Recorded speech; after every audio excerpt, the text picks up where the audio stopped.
महापवित्र श्रावण मास सोमवार ए पवित्र लिंगराज क्षेत्र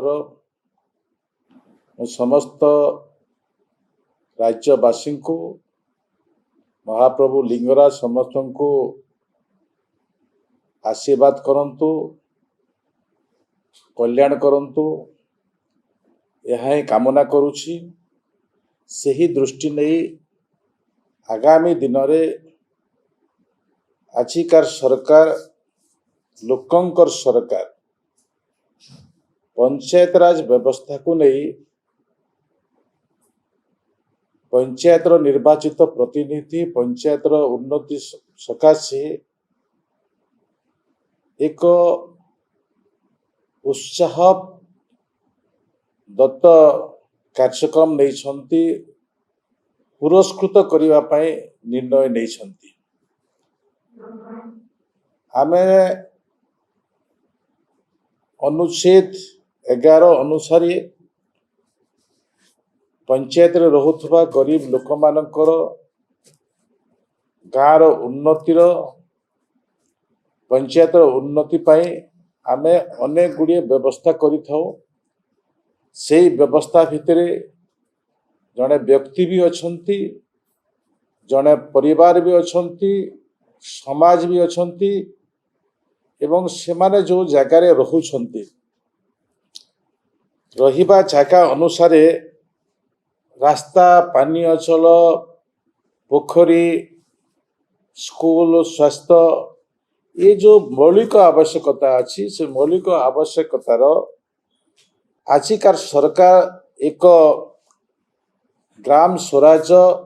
सुशासन प्रतिष्ठा करिबा पई लक्ष्य रखिछंती। सही दृष्टि न आमे दारिद्र्य ह्रास करि परिबा, स्वास्थ्य शिक्षा क्षेत्र रे व्यवस्था जोगई देबा, स्वच्छता प्रति अधिक गुरुतर सहित चिंतन करिबा, सुशासन प्रतिष्ठा करिबा एवं जनसेवा जनता को भल भाव सेवा जोगई देबा उद्देश्य रे जो माने आज प्रतिनिधि अछंती, जो माने आज सेठी काम करुछंती, से प्रशासनिक अधिकारी हो गाँ पंचायत रे रहुथबा सोशल कर्मकर्ता होंतु समस्तंकर गुरु दायित्व रहुछि। आ से गुरु दायित्व व्यवस्था भितर राज्य एवं केंद्र प्रथम आमे केंद्र सरकार को ठारू आमे सम्मानित होतुलु विभिन्न क्षेत्र रे, जिला परिषद क्षेत्र रे,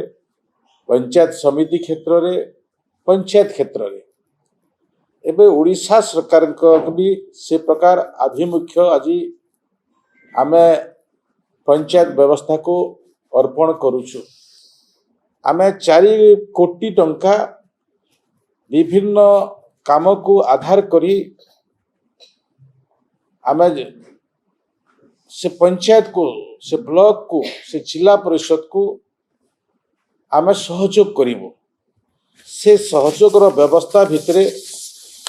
आमे एमजीए एनर्जी स्वच्छता मलमुक्त जल जीवन मिशन, सुशासन दक्षता विकास, आय स्रोत बुद्धि, ऑनलाइन ऑडिट, महिलांकर भागीदारी, GPDP, utilization of CFC SFC ए परी आमर नौ थीम को नहीं आमे लोकों को सहयोग करिवो, पंचायत को सहयोग करिवो, पंचायत समिति को सहयोग करिवो, आम जिला परिषद को सहयोग करिवो। तो से दृष्टि नहीं मु आपण को कहिबा पई चाहे जिला स्तरीय जो 3टी जीपी रहिबो, ब्लॉक स्तर आमे सर्टिफिकेट देबू, जिला स्तर में 3टी जीपी को देबू एवं स्टेट लेवल रे जीपी एवं पीएस को एपरी आमे 3 भाग रे विभक्त करिछु जोटा आमे जिला परिषद स्तर आमे देबू ताहाकू 25 लाख टंका first prize second prize 20 lakh टंका थर्ड प्राइज आमा हला 15 लाख टंका आमे जहाँ ब्लॉक स्तर में देबू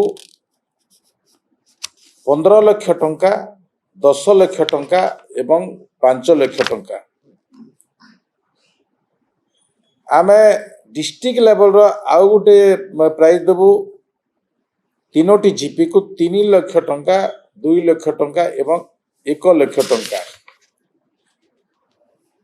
प्रत्येक ब्लॉक रो आमे सर्टिफिकेट देबू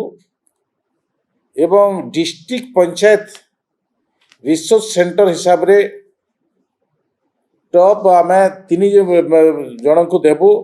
9 लाख टंका फर्स्ट प्राइज 6 लाख टंका एवं 5 लाख टंका ए प्रकार आमे 4टी प्रकार कार्यक्रम को आधार करी सेमान को आमे पुरस्कृत करूछु एहा सत्य ए जो अर्थ दिया जीवो ए अर्थर मान किमिति वृद्धि हेबो सेही दृष्टि आमे तांको एक क्राइटेरिया करिछु सेही क्राइटेरिया से माने एलएसडीपी रो विभिन्न संपर्कित विकास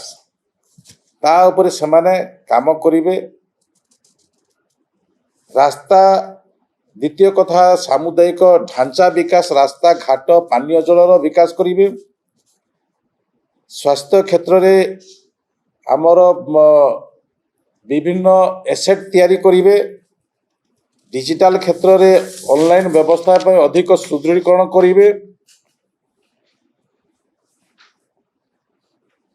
विभिन्न कार्यक्रम अवेयरनेस जोठी की शिशु ठारो आरंभ करी गाँव सर्वांगीन लोकंकर व्यवस्था भितर विभिन्न अवेयरनेस करिवे आमर पानीय जल आंगनबाड़ी केन्द्रर मरामती को अधिक गुरुत्व दे काम करिवे खेल पड़िया खेल सामग्री किनिबार व्यवस्था भितर काम करिवे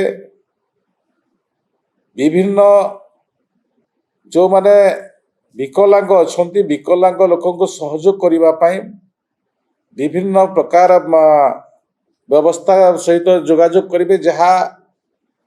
गोटे गाँ लेवल रे गोटे आशा बाड़ी कहा जाई पारे गाँ लेवल रे आमे पाख ठारू आनी पारुथबा जिनिस हॉस्पिटल अथवा से जिनिस करिवे एवं सबु उन्नतिर व्यवस्था भितरे बैनर पोस्टर अवेयरनेस रो मुख्य कारण रहिबो एहीपरि भावरे पंचायत राज व्यवस्था को अधिक सचल गतिशील करिबा पई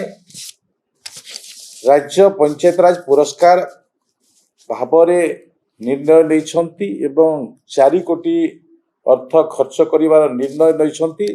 सही दृष्टि नै मो समस्त पंचायत निर्वाचित प्रतिनिधि पंचायत रे रहुथबा अधिकारी पंचायत रे वास करुथबा समस्त जनसाधारण को विभिन्न लाइन डिपार्टमेंट को ए प्रकार सहयोग जदि आमे करि परिबा निश्चित भाव से माने भी पुरस्कृत हो पारे से दृष्टि काम करिवे पाई मो आपणक जरिया रे ए संवाद को प्रेरण करने को अनुरोध करुचे पुरस्कार गोटे समय थाए जो समय अनुसार आम पुरस्कृत आम पुरस्कृत कर आम ओडिशा प्रदेश महापुरुष मानकर जन्मदिन अच्छी आम स्वाधीनता समय भी आम अगस्ट 15 है जनवरी 26 तारीख है